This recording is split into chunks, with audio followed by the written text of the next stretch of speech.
Okay, 15 seconds.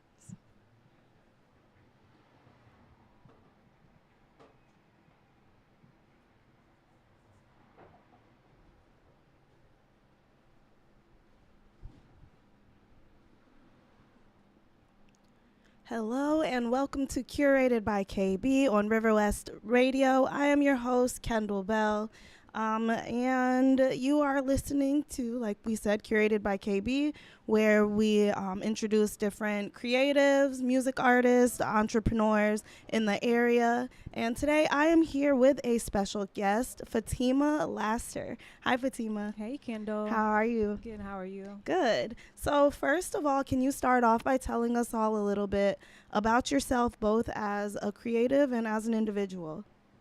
Sure. As a creative, I would call myself an interdisciplinary artist. So I've dabbled and do a lot of different art forms.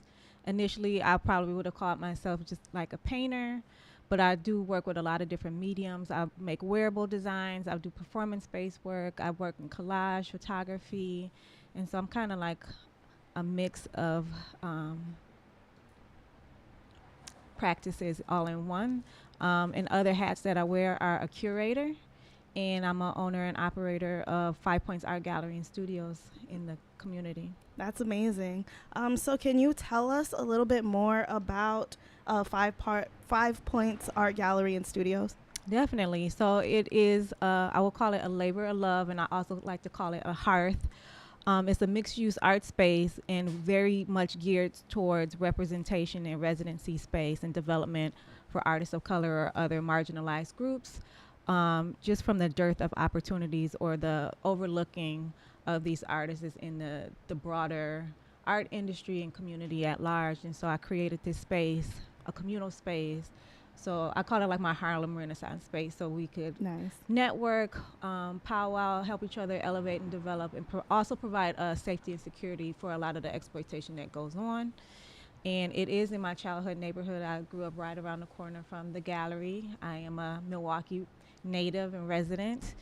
And so it's just an extension of me recycling what has been given to me and showing a commitment to my upbringing. And also, again, just creating community within a community within a community. Yeah, I love that. So, what made you want to start 5 Points Art Gallery, and what has it really done for the community? 5 Points Art Gallery, the physical space started prior to me actually having a space. So again, I'm a self-taught visual artist, and I would do pop-up shows at family and friends apartments and houses. Initially, I started in Chicago. I was living in Chicago before moving back to Milwaukee, and there was just a lack of opportunity to showcase work, and especially being a self-taught artist. But I was traveling a lot more too and meeting artists, and I'm like, these are some dope-ass people I'm meeting. Why are they not in the space that is considered like the premier place to be in your museums or what were considered more established galleries? And so I said, I'm gonna do this myself. And so I would start with my own shows and create an experience that I felt welcomed in, and also where I would see the work that gravitated towards me and then my peers. And so it just 5 Points grew from that, like an amalgamation of me doing these pop-up shows, working as a project manager for a construction company. Okay. Because I ended up being my own general contractor to rehab 5 Points Art Gallery, which used to be a funeral home No way. prior to its current life. Yep. And so it was the Johnson Goolsby Funeral Home and Services, which is a black-owned funeral business, very known in the area. So a lot of people who come through now, they might be like, oh, I went to a service here. And it's nice to see it as something different. But it was always a funeral home since the 20s. So the building has now literally a new life. It was foreclosed before I purchased it from the city. And now it's a community space, literally protecting a lot of vulnerable populations. That's beautiful. So what do you think created the need for you to create a space like 5 Points? The need came from like the lack of opportunity I was getting, even just from talking with other um, gallery operators and museum people, that people would say, oh, you should go talk to them, and I was just getting dismissed, not even asking for representation, but just trying to figure out the land and the layout and like what is protocol and how do you get this and how do you get that done. And again, the need, I wasn't seeing a lot of work that inspired me in those spaces per se, but I was seeing a lot of talent elsewhere. And so the need was that, like, I have to create the environment that I'm not being included in, and then I'm going to share this. I already knew I was going to share it. And again, I call it like my own mini Harlem Renaissance space. It was just a space to create and share ideas and talents, and then help cultivate an environment and opportunities that wasn't being provided, given to us. That's wonderful. I feel like a lot of creatives, especially in this area, the reason that we do start up building our own communities is often because of a lack of feeling seen, a lot of gatekeeping and all of that. So correct. Yeah, I think it's awesome. Is real. Oh, for sure. And still.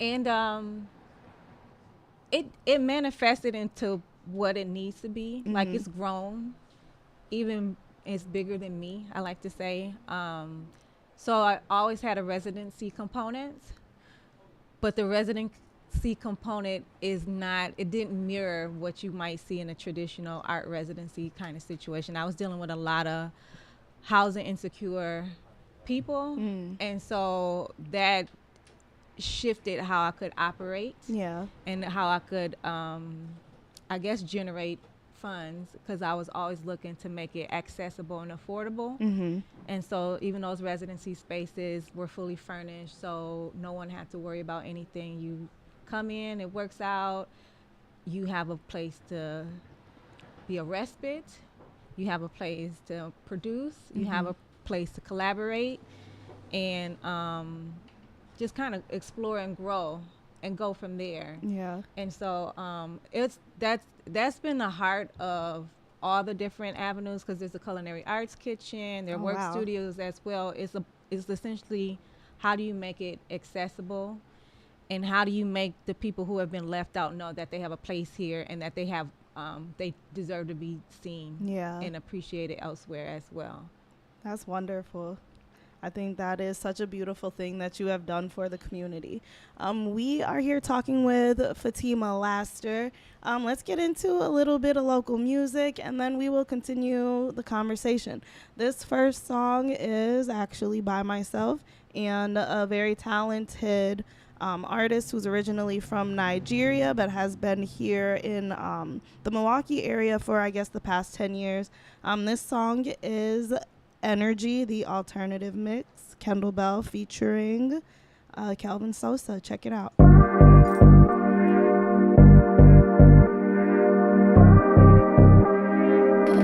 are you not? Energy, you know I want it, no I need it, you got me feeling, give it to me, my body's calling, ooh, I got a feeling, you won't be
That was Energy, the alternative mix by myself, Kendall Bell, and artist Kelvin Sosa. Make sure you stream that. It is out now.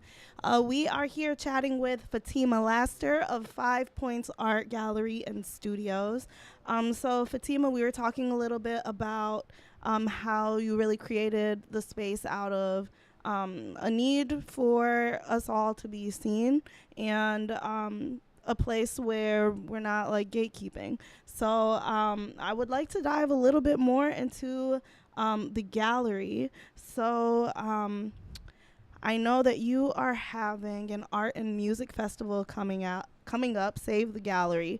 So first of all, can you please explain to us the necessity for this event and also what it will be like?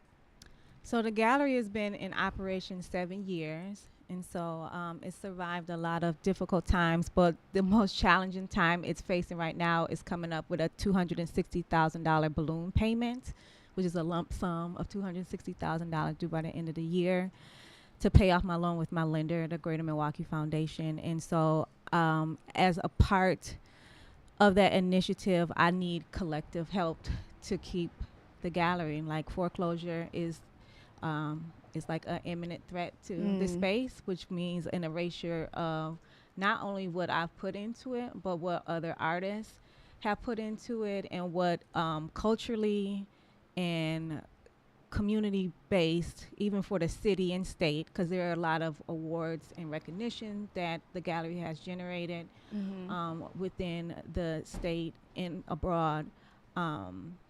You are just, it's like the tethering of what has been really invested in. Yeah. And so there's a Save the Gallery Art and Music Festival that's going to be on September 27th. It's a Friday next month to ask the community to come out to help generate funds to help to ward off foreclosure. But in addition to it, it is a showcase of the various genres and talents that have supported the gallery. Also that the quality program that the gallery has put on, and it's a good representation of community. And so it's just a demonstration of what will be lost and the magnitude of what will be lost if foreclosure happens. Yeah. So, okay. So tell us, how are ways that we as a community can rally around you and help you to save this space and raise funds? There are different ways to support financially, and everyone cannot necessarily financially support. So we can also look for volunteers as support staff the day of the event. But if you're looking for direct financial support, which is the most needed support we have requesting, there is a donations page on the gallery's website, which is 5 PTS for abbreviation for Points Art Gallery. So 5ptsartgallery.com, and then there's a donations page. The gallery also has a GoFundMe account, which the title for that one is Save 5 Points, Save Where Art Lives. And we're also seeking sponsorships from organizations and larger businesses and corporations. And people can also contribute directly to the lender. I've made them aware that, contributions are going to be addressed to them, but to go towards the 5 Gallery loan and just buying a ticket to the event. I mean, it's not always just about the money. It is about the money for the end user, the lender, but we always wanted somebody to get something from experiencing the gallery. So there is live music performances. There are workshops, artist workshops, tie-dyeing, pen needling, bookmarking. There is a panel discussion. There are going to be a lot of food vendors and drink vendors, as well as like artisan or originally made art and wearable vendors as well. So you're going to get a full eclectic experience and an enriching experience, all the while communing to help save something I think is, and the community thinks, that's really important. Yeah. That's amazing. Okay, so can you tell us how has this space grown from the time that you've had it till now? What this process has made me do is go into my archives, and I'll text like some of my friends and some of the artists like, oh my gosh, you remember this picture from 6 years ago or 7 years ago? I mean, from the earliest visitors at the gallery, it wasn't even fully done.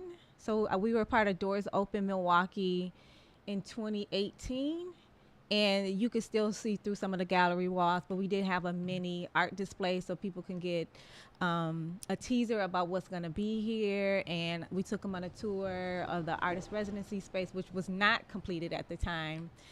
And so just seeing like the manifestation and knowing like the growth, I mean, what we preserved as far as the historical architecture and what we integrated with new, the original artwork that has been invested in and is surrounding the space. I can't even remember how few artists we started with, but we have over 30, 40 artists in the space in just in the gift shop area, but we definitely worked with over 100 artists within our short 7 years. And then as far as like even businesses and other kind of vendors, small businesses especially, it's been over 300 and something entities that we have collaborated with and supported and had this really communal exchange, and so an economic exchange. And so that's the growth, and that's what this situation has made me do, is look in the archives and say, oh my gosh, like we have come so far. Yeah. I am proud of the work that has been done. I stand on the work that has been done. And I have been receiving a lot of help and support, and like, oh, we need this. And so I'm getting a lot of love back, where it feels like a daunting, isolating experience to have to come up with these funds to pay off the loan. So I'm glad you feel supported, though, because I'm sure going through this is already hard enough, but going through it without a solid community and friends that have your back through it, I'm sure it would be even harder. So it's beautiful to hear that you have that love and that support. Yeah. Yeah. So tell me a little bit more about your own background in art, and how did you start and how did you get here? I mentioned earlier I'm self-taught artist, so I have no formal training almost in anything related to the gallery besides like the business aspect. I did go to college, and I have a business degree, and I did commercial lending for about 5-6 years in Chicago before moving back to Milwaukee. And so that kind of helped with how I operate, like as far as a lot of artists not having that technical business experience. But as far as like the production part, it was all just dive in, make, and then maneuver from there. And so I would call myself more abstract leaning in my technique, and I definitely like mixed media works. And so some of my earlier works you might see, they're like very non-representational, so they don't have like maybe a defined figure per se. Okay. And they play with texture and material. And then as I started experimenting, exploring more, and finding topics that actually I felt like I need to speak on, and one of those topics was gentrification, unfortunately, which came unbeknownst to me with the purchase of the gallery. So I had no experience with it that I could, talk about prior to the gallery. It was all I was thrown into it. But that's what a lot of my subject matter talks about: cultural appropriation, gentrification, and it has like a satirical spin towards some of these subject matters, because when it's addressed, it could be considered serious or aggressive for people, and then you want the audience. I want the audience to gravitate, even if it's just to aesthetic, and then let the message sink in. And so that's how my work has evolved. Is it might have been more straight, it's just all over the place subject matter, but abstract. And then I started doing mixed media stuff. I sew too, so I just started integrating a lot of my external processes into my visual art. Yeah, that's really cool. Okay, so you said you talk a lot about gentrification in your work. How has gentrification affected the Five Points neighborhood, which you also said is the neighborhood you grew up around?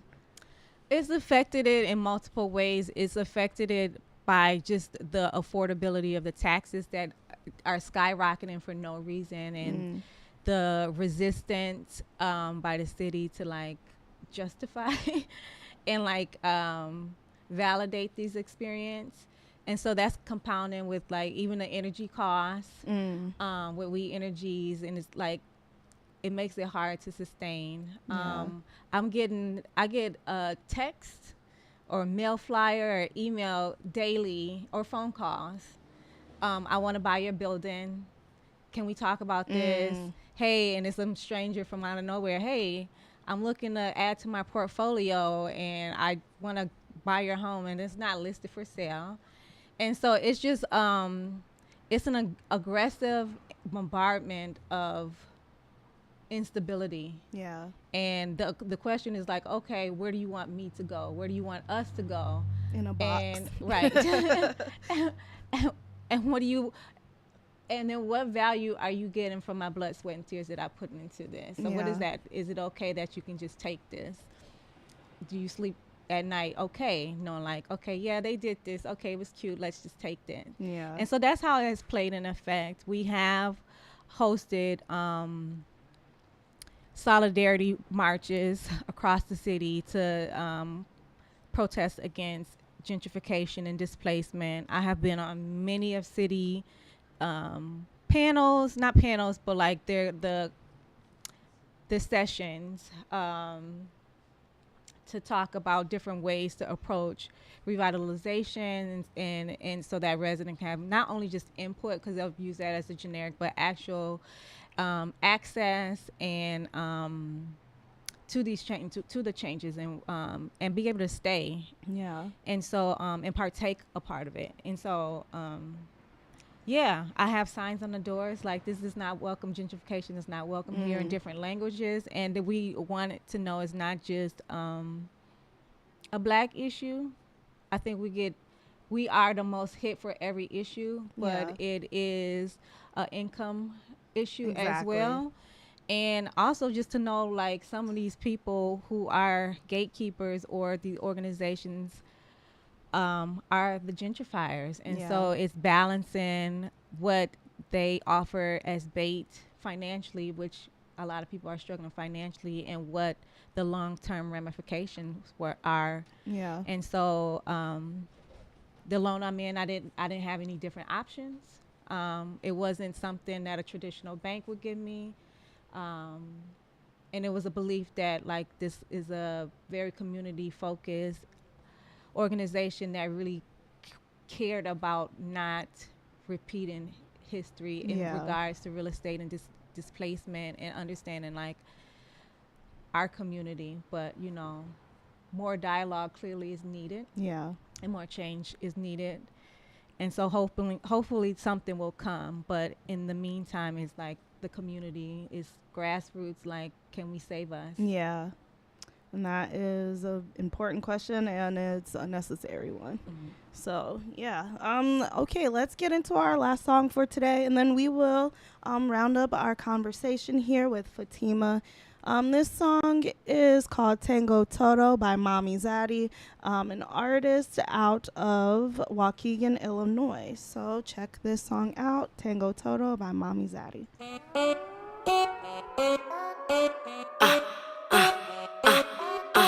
Mami Zaddy ya llegó. Tengo todo lo que quiero, tengo todo lo que quiero, tengo todo lo que quiero, tengo todo lo que quiero. Sin contar el dinero tengo todo lo que quiero. Y mi carro no es del año pero igual está bien fiero. No tengo Gucci original pero estoy molto bien. Solo en pagar casitas se van todos los de a 100. Ay, ay, qué pena se pasó de ver más, vaya lo que pensó. Ay, ay, qué oso se jodió. Wow, qué oso. Tengo todo lo que quiero.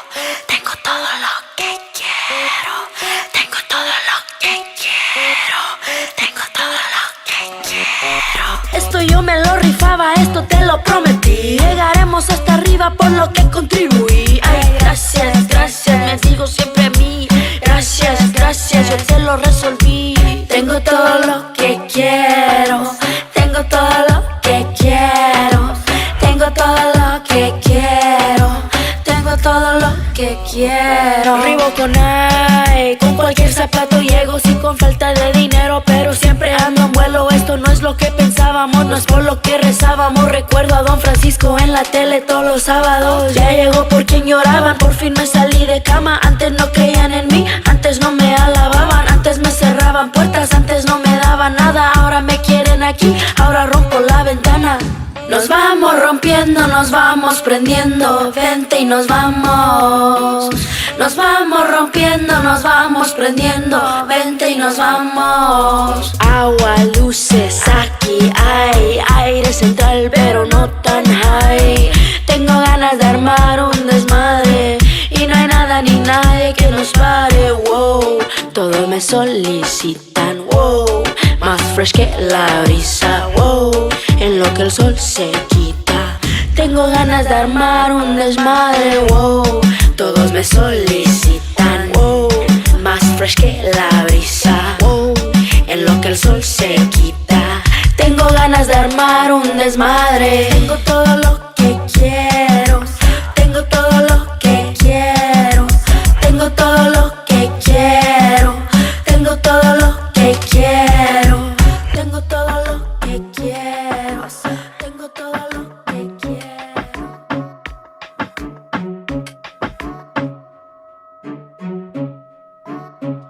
That song was Tango Todo by Mommy Zaddy. That is available for streaming, so make sure you check that song out. We are here with Fatima Lester of 5 Points Art Gallery and Studios. Fatima, before we end here, can you tell me a little bit more about the Save the Gallery festival and the artists that you'll be featuring? So it's a mixed media of artists. So again, the festival will start out with art workshops that are led by a lot of visual artists. Manny Vibes is one of them. Rhonda Gatlin Hayes is another, and Delisha McKinney from Chicago is coming to lead workshops. Nakisha Roberts Washington will also be leading a literary arts workshop as well. And then we have a group of panelists who are community and arts organizers like Shayla Garcia and CK Ledesma, who are going to be on the panel. And then as far as like the live performances, it's a mix of poets and musicians, I would call them. So JD the Poet from Milwaukee is going to be starting us off with the poetry. Aisha Jaco from Chicago is going to be here. Rebecca, just Becca, sorry, is going to be singing. And then we